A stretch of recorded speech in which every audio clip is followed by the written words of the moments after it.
Os textos que a gente tem no livro de língua portuguesa, a maioria são textos em prosa, são histórias contadas, são textos dissertativos colocando a opinião de alguém, e os textos em prosa, eles são divididos em parágrafos.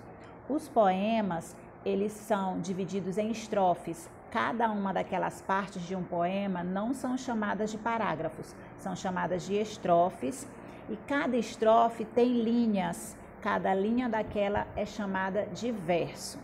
O poema é estruturado em estrofes, que são aquelas partes grandes, como se fossem os parágrafos no texto em prosa, e cada estrofe tem linhas, cada linha se chama verso. Os versos podem ser de 3 tipos, podem ser regulares, podem ser brancos e podem ser livres. Os versos de um poema são chamados de regulares quando eles tiverem o mesmo tamanho e tiverem rima.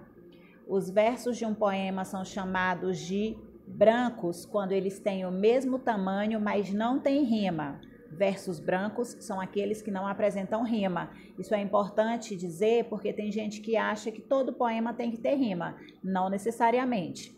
E os versos livres são aqueles que têm tamanhos diferentes e não têm rima de jeito nenhum.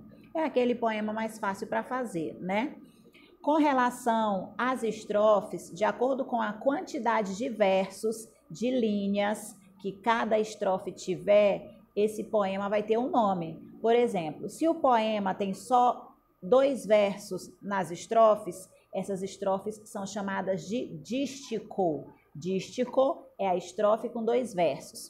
Se eu faço uma estrofe de um poema com 3 versos, essa estrofe é chamada de terceto. Se eu faço uma estrofe com 4 versos, ela é chamada de quarteto. E assim vai a lista de nomenclatura que vocês têm disponibilizado no conteúdo lá no tópico do GEDUC. Uma observação importante: os poemas, eles não precisam apresentar a mesma quantidade de versos em todas as estrofes. Eu posso, por exemplo, fazer um poema com 4 estrofes e a minha primeira estrofe ser um quinteto, ter 5 versos, a minha segunda ser um dístico, ter 2 versos, a minha terceira ser um quarteto, ter 4 versos, e a minha quarta estrofe ser uma sextilha, ter 6 versos. Fica a critério do poeta ou poetisa.